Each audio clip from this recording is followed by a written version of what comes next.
The bad news doesn't end for Sony. The recent horrible decision of getting rid of physical media is not over just yet. People are still mad, and people are expressing their opinions to Sony. On every single post, on every single action they do, there are countless hundreds of thousands of people almost at this point just saying how against this anti-consumer practice of no physical media they are. Absolutely glorious. I would like to thank every single person who has done this, who has expressed their opinion about the idea that not owning physical media is stupid. And furthermore, if we believe the breakdowns that some people have been given, like Jason Schreier, about the industry, why Sony has made this decision, it actually gets worse because it doesn't make any sense at all, in fact. If we believe the current numbers, what physical retail loses Sony for a sale, it's roughly 30%-ish. Which means that physical retailers take the same cut as Valve for a sale on Steam, which doesn't make sense that they would want to get rid of physical because it's the same cut that Valve takes.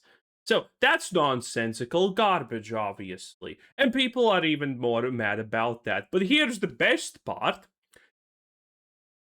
They're not going to get rid of Steam, but why are they getting rid of physical then? Well, people are currently speculating that the reason for that is because they want to sell more on their platform, which seems true, obviously, yes. Every sale not made physically is arguably potentially a sale on their own platform, with all the microtransactions and all of those things that no one likes. But here's the cool thing, right? The other thing is the idea that Sony has done this just to get rid of second-hand sales. You know, your GameStops, your eBays, your whatevers. Because physical media, when it goes on sale, it's probably on sale for the rest of its life. So, they want to get rid of that. And if this is true, this is the most stupid and nonsensical idea ever. Most people are not going to buy a game secondhand used. I'm saying most, because most people legitimately don't do that. There's a lot of people who do that, and if you're one of them, actually, there's no problem with it, obviously. But most people don't do. Most people don't resale their played games if they don't plan on playing it, just because it's a hustle to actually go and sell it sometimes on eBay, or if you don't have a GameStop or anything like that. People will not sell their games because of it. And furthermore, the stupidity of that decision for Sony doesn't end. You know, there's this thing called free weeks for a lot of games. Sony even does that for Marathon, by the way. Because a free week is potentially sales of the game. A secondhand resold game means that, yeah, some person probably bought it for less, but chances are that person would have not bought it for full price anyway. So technically, Sony's not even losing that much money like this, and instead of one player, they are getting two people who could potentially become fans and both start spending on the game. So by getting rid of physical, Sony is also destroying a marketing tactic that many companies pay money to get. And Sony's just choosing to completely abandon and destroy it. It's just, how does this make sense on any level what Sony is doing? It's just stupid. One thing the last week or so has proven is that Sony is hopeful that people are just going to move on. Eventually, their posts and their YouTube videos are going to stop being bombarded with community notes, outrage, and all of that. People are just going to get tired and move on.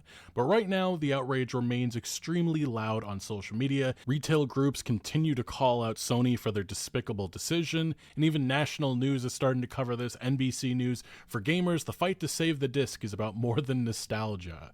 And then if you go to True. Imagine how good actual news would be if they didn't make all of these worthless political pandering articles, but actually did their job. any PlayStation video right now, any of their last videos in the last week or so, like this one, the most recent one they have is from Warframe. That one has, as you can see, about 3,000 dislikes, and the comment section is, well, Physical then, now and forever. The elephant in the room is screaming about the discs, Sony. We want discs, physical, we want physical discs. The silence is deafening. The North remembers we want ownership, and so on and so forth. Same stories over there on their social media posts. This is the most recent one. The Adventures of Elliot the Millennium. Tails wins Player's Choice for June. And yeah, Elliot the Millennium. Should have been Millennial. 6,000 comments in the comment section again. Since when do you care about Player's Choice? No disc, no buy. You know what else is a Player's Choice? Obviously, that going a disc, being put into a disc drive.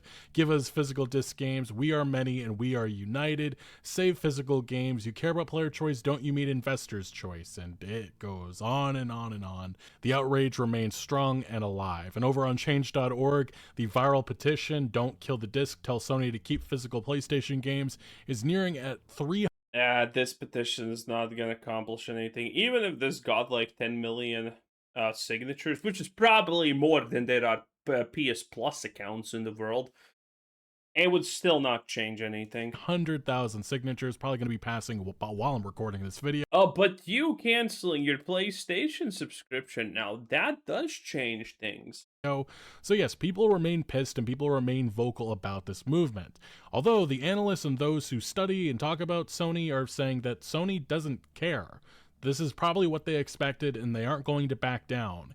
Even if many people sign a petition, even if 1 million people cancel their PlayStation Plus subscription because they believe in the long run, people are just going to forget. 1 million canceled subscriptions would make Sony rethink. Now, granted, I don't honestly think it matters how many people cancel their subscriptions. They're not gonna go back on this. But it would hurt Sony. Keep in mind, your PlayStation Plus subscription getting canceled is gonna actively hurt them, and we don't need a lot of people to accomplish this. Get and move on. Daniel Ahmad, a games analyst for Nico Partners, saying not that petitions mean much, but having checked this against other recent petitions, both the Save Destiny petition and the 2 Love and Deep Space petitions, they got more signatures in the same time frame. I doubt more people even know about the Valco controversy. Anyway, the main thing that would cause Sony to reverse its decision if it sees a strong coordinated backlash that impacts its bottom line, which thus far has not happened, and there has been articles like this going viral because of, well, the new Black Ops games and the new Black Ops ports that came over to PlayStation, in which many people are using this as a declaration that gamers actually don't really care about any of this. But I would really stress that, talking about ball and gun. By the way, how big is the no disc decision moving forward? GTA 6, Rockstar was probably not even informed that this was a thing. Rockstar probably did not know, even though they're planning on a disc release. Gamers to the average, Joe, very, very different here. Like, if you're talking about more the hardcore gaming audience, those that are going to play games like Elden Ring, God of War, and such, very different than the ball and gun gamers who really stick to those games and have stuck to those games for the last couple of decades. And these ports, for what it's worth, they were never going to come to disc. Like, the ports they've done over the years, they've always gone digital, so it's just one of those things that's noteworthy with this. But yes, PlayStation no disc no buy boycott immediately splinters in the face of Black Ops ports, and the evidence of that is because they've been taking over the PlayStation Store charts, even amounting more purchases than Grand Theft Auto 6 up to this point. But I mean, nostalgia games will sell, especially for the Call of Duty audience. They were never going to fight this, and they never really cared about any of this, and that's why I do think you have to differentiate these audiences. But while these gamers aren't exactly standing up to principle, and it really should have never been expected that they were, it is worth mentioning that the legal efforts are starting to mount up somewhat. Is this Fortnite? What the hell is this? Bots? In Mexico, they actually are making movement. Mexican lawmakers to file antitrust complaint against PlayStation and Sony over PlayStation Store following the potential of the end of physical games. This is coming from Federal Representative Iris Reyes and Senator Luis Donaldo Colosio. And they're going to be submitting to Mexico's National Antitrust Commission this complaint. And they are specifically asking the agency to investigate Sony, the company behind PlayStation, for alleged anti-competitive practices related to video game sales, which is exactly what this will do. This is exactly what it is. It is killing off a secondhand market and giving them a monopoly in terms of price, and that is a problem. They've already been sued over this in other territories, but this gaining more and more pressure, it does matter. Now, Reyes, who earned the nickname nicknamed the gamer representative after becoming one of the most vocal opponents of the proposed 8% tax on digital platforms introduced by President Claudia Sheinbaum's administration in 2025, argued that eliminating physical games would leave the PlayStation Store as the only place where PlayStation users can purchase new games. If What do you think? That's evil.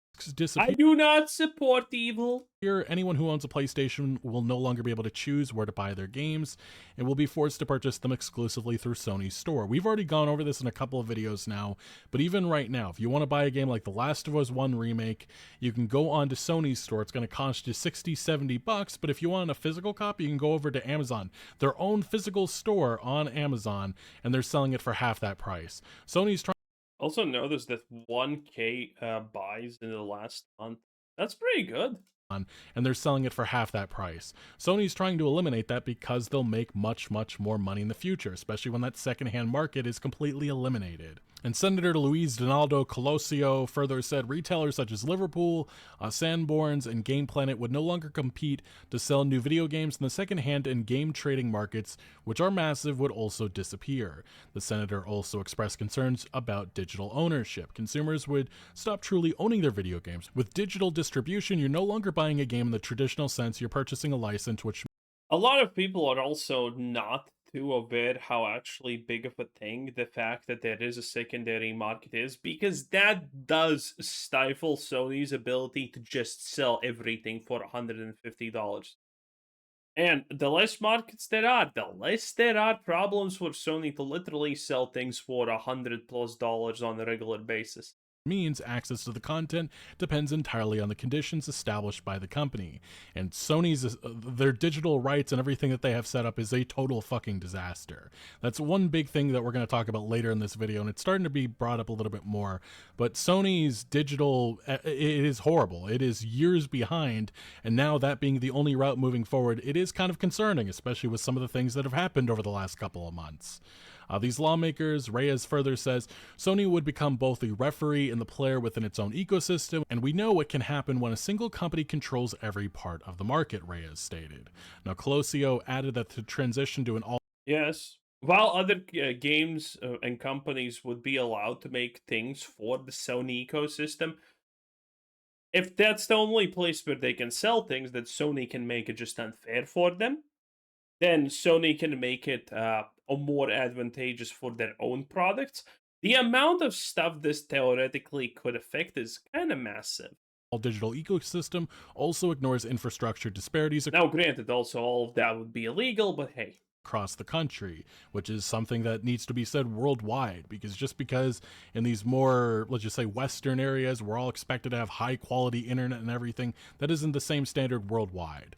By forcing everything to become digital, the assumption is that everyone has access to reliable high-speed internet, like I said, when we know that isn't the reality throughout Mexico, and I'm sure many other countries, period. Now though, over in the EU, if you're expecting them to take on this, actually standing up for consumer rights, well, after what they did with the Stop Killing Games movement, at least the EU Commission, it really isn't surprising to find out that, they don't really give a shit. The EU said, no, we can't force Sony to keep making physical games. These remarks coming from EU Commissioner Michael McGrath, and that name might sound familiar because he is the same EU Commissioner, or one of the individuals, a part of the EU Commission, that pretty much declined to do anything about Stop Killing Games' initiative, and said that the video game industry should regulate itself and really care about consumers. And they also said that, well, look at EU law, it already does more. Care about the consumers, eh? More than enough for consumers. So expecting that the AAA games industry has to keep games in a functional state, especially, service games and such, that's something that they wouldn't do.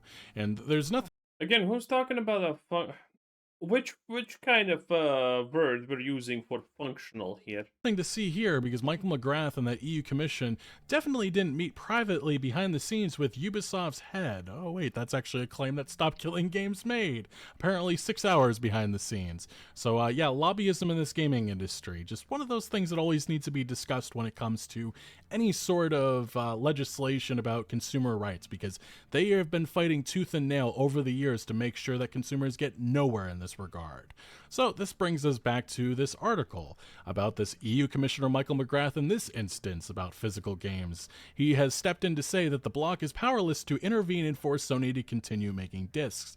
It does come down to commercial and contractual freedoms, he told the Irish Mirror, adding that companies are free to offer games and services in the manner that they see fit, provided that consumer rights are fully protected in line with national and EU law. Fortunately, other territories, other lawmakers across the world don't exactly see that perspective, and hopefully we'll get some movement in a place like Mexico and maybe other countries to be, some others that we'll talk about later in this video. But if you were curious if Sony is being totally quiet on this, there is some interesting details that do need to be mentioned, such as PlayStation France looks like they've gotten sick and tired of people spamming all of these protests at the company. They've decided to go into censorship territory. This article, The irony of the French doing that, by the way.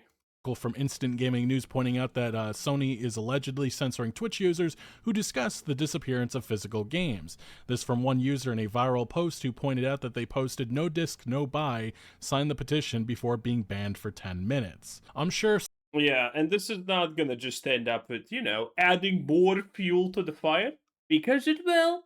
It 100% will. Sony probably expected some level of backlash, but the sheer amount that they're receiving right now, I don't think they anticipated that at all. And the employees that work for PlayStation, like the one that probably did the censorship, why does he have so much random Concord footage? They probably don't care about any of this. They probably thought in their minds, silencing this individual, hopefully it quiets things down and we can move on to the things that matter to that individual. But for the majority of consumers, for the vast majority, we do care about a future in gaming in which invites everybody and also does not price people out, because that's a future that Sony is spelling out, one that they're clearly aiming at for investors. Thus why the investing world is excited about this future. But that's why consumers continuing to give them backlash, continuing to call them out, it does matter. Even if it doesn't have the immediate impact like Sony's right now trying to brush things off, and they will continue to do so, but if people continue to be loud, this is going to hurt them. This is going to eventually hurt their... By the way, the marathon world,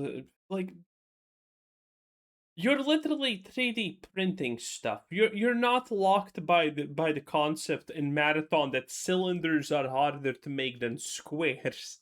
So why is everything a square? Their bottom line. And Sony's reputation going down the toilet will have an impact, especially when you're selling $1,000 plus fucking consoles. And it still is absolutely hilarious that you have Sony Studios sending... The biggest problem, obviously, for Sony is going to be the fact that this is going to be garbage, that the next lineup of games all currently are looking bad. Which is crazy, honestly, because Sony typically has been the place where at least some games looked at least somewhat feasible, good even. But not anymore, it looks like. Yeah, and they obviously want to do their new thing, well, old thing of going back to live service slop, because that surely is gonna make people love them. These, I'm gonna call them, they are panic tweets. They're like, yeah, we actually are, like, God of War Laffy, it's going to be available on disc. We don't need to have questions thrown at us. Don't worry, it's coming out. But I wonder what happens in late 2027 when these studios are just gonna have to be completely quiet. I like how the Egyptian god has dreads because she's clearly supposed to be black, and how she's the one with the pants in this relationship. About it. Maybe that'd be a studio like Naughty Dog with Intergalactic, because they're gonna have to be like, yeah, our game's coming out in 2028, nothing we can do, we're sorry.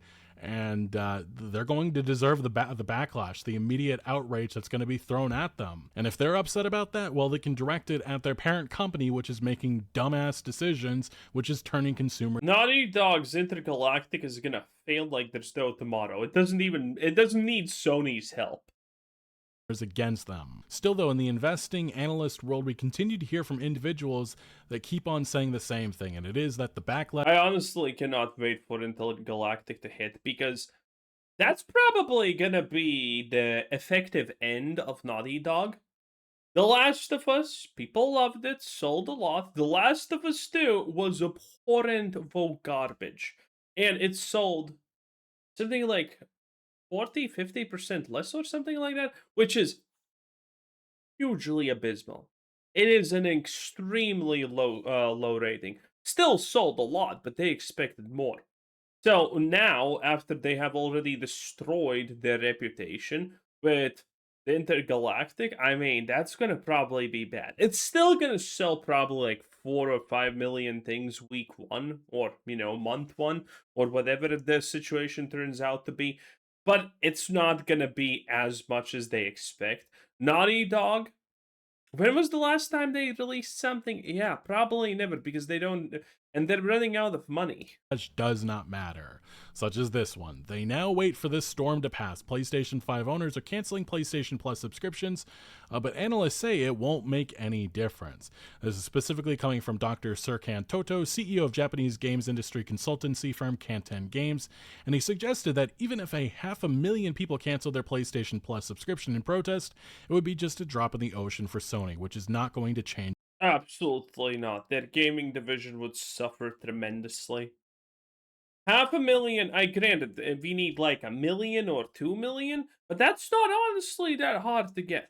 Its mind. They further said, "I sympathize with physical media fans, but Sony will not reverse this decision." Soto told IGN, "They of course know that the online reaction would look like, and they now wait for the storm to pass." Sony has over 120 million active PlayStation users. Around 50 million people subscribe to PlayStation Plus. As a thought, Holy shit, there's that many? Wait, you're telling me PlayStation is actually more popular in a useless consumer way than Xbox? Wow. experiment, let's say 500,000 cancel in protest, that would be just 1% of that business gone. Of course, not enough for Sony to start rethinking. Digital is too lucrative. Well, I guess that's it. We just pack our bags, give up, let the company just trample over us, and along with the video game, and yeah, let's just let them do whatever they want. See how dumb that sounds? Like, this individual is really clearly thinking that this is a movement that's going to just die out within a couple weeks. If this continues on, especially year end, if it continues to bleed on over to 2027, especially when they're trying to launch a new PlayStation 6, there could be real long-standing damage that they are not prepared for. Especially reputationally, that stuff carries over. That can ruin it. Oh yeah, imagine the price of the PlayStation 6, literally 1,500 minimum. Probably 2K or plus at this point, considering Steam Machine was 1.5K, Steam Cube, whatever it's called. Dude, this is gonna be way more expensive. There is a world where we literally get PlayStation 6 for a whopping 2.5K. Yeah, yeah. Imagine their poor reputation plus a price point like that, which we're definitely gonna get. PlayStation is, in the short term to the medium term, fucked. Generation. Look at what fucking Xbox went through with the Xbox One. Especially if your competition gets their shit together, things could get very interesting. And especially if you're headed for an all-digital future, you're no longer competing against just the likes of Xbox and company. You're competing against a platform like Steam, which actually has digital infrastructure that Sony right now does not have. And especially once upon a time, consoles used to be the affordability route. If you wanted to play games, that would be the most affordable.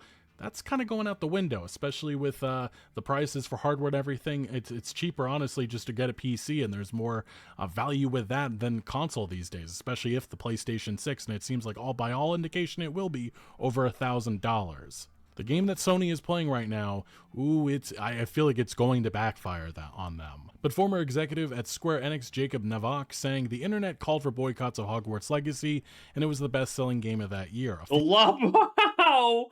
Who the hell called for a boycott of it? 5 woke idiots who weren't gonna buy the game anyway? I absolutely love when these woke activists have no idea what they're talking about, or they don't understand how the world functions. Like, for example, this guy, and he's an analyst. You're giving me a bad name. Delete your account. No one was boycotting Hogwarts Legacy. Like, 3 Hassan fans probably didn't buy it. The rest were not even gonna buy it anyway. The boycott. The easiest way to tell if you're a real gamer or not is to ask if there was a real Hogwarts Legacy boycott. If the answer is yes, fake. If the answer is, oh, Lamau, no, then real. few months ago, people were calling for boycotting Fortnite when they reduced the amount of V-Bucks and Battle Pass and other V-Bucks rates. I do not remember that. There was no impact. The internet outrage does not lead to problem in most cases. Sony sees zero threat. I would extreme skepticism on that, especially when people are staring down a console, the next console that's going to be over $1,000, and people do think in their heads about the value proportion with that. $70 game versus a $1,000 console plus. People are going to be thinking a little bit more about a digital future and which platforms they should be entertaining. And right now, I don't think Sony is up there, especially when your competition soon will be just Steam and that marketplace. Another gaming analyst says that Sony going all in on digital is like the death of PC disk drives. Not a single person is complaining about it today. The conversation needs to shift to consumer rights and what a license should enable.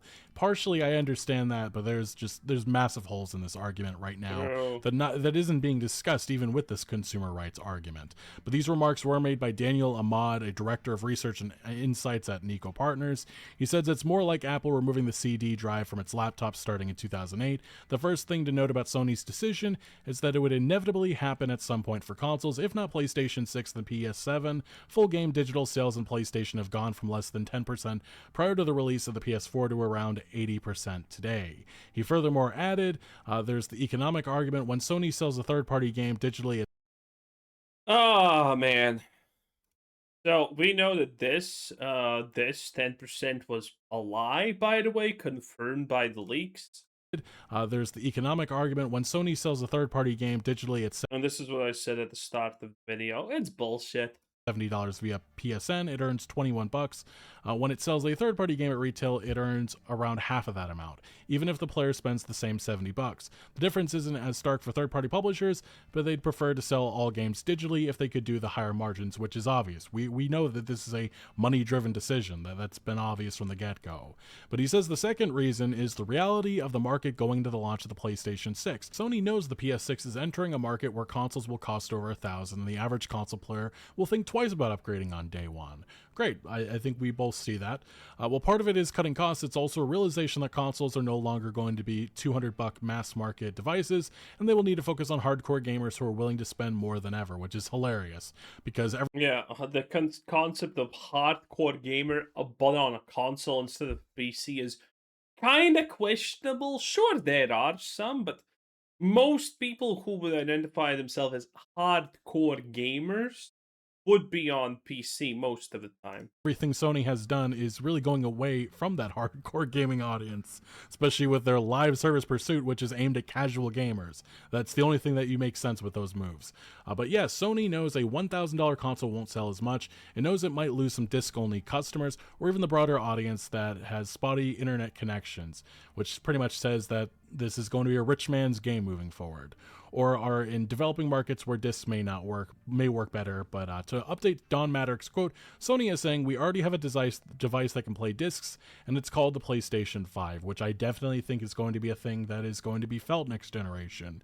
More and more people staying with the PlayStation 5, just as many players stayed with the That's the thing. We have discussed all of this in length. If you do not know, the thing is, a lot of people who currently are playing on PlayStation 5 who don't have that much expendable cash are not going to buy PlayStation 6 or the new Xbox just because we have seen what the current state of the industry is, and that is that Xbox and PlayStation hate you if you stay on the previous version of the console. And they are going to try everything they can to just not allow you to be on it. They're going to stop patching it. They're just going to stop updating this. They're going to remove things from it. They're going to do everything they can to make and force you to use a new console. Also, the fact that GTA 6 is coming out at this point, there's going to be people who buy PlayStation 5 because they want to play it. And, well, what after that? You're gonna have to buy a new PlayStation to keep playing PlayStation because PlayStation 5 is no longer gonna get the updates, the games, the anything? Oof. That's gonna be a hard sell. In any case, PlayStation is pretty effed, honestly. if we consider everything. And they don't really have a good solution for this. The future of consoles is, needless to say, kind of grim, especially considering the affordability aspect of them is just out the window at this point. No one believes in it, no one even considers it. And with these companies just becoming worse and worse and worse, while Steam is just, well, still as Steam is a massive drawback, obviously, for them. So it's not looking good. Consoles are never gonna make it in the long run, but I wonder how it's gonna end. How what is gonna actually be the thing that ends them? Because the current situation is really tricky, in not a single way for the consumers because everything's just too expensive. So there you go. Anyway, that was Lexi Kill HD 10 out of 10. Thanks for watching. Have a nice day. Bye.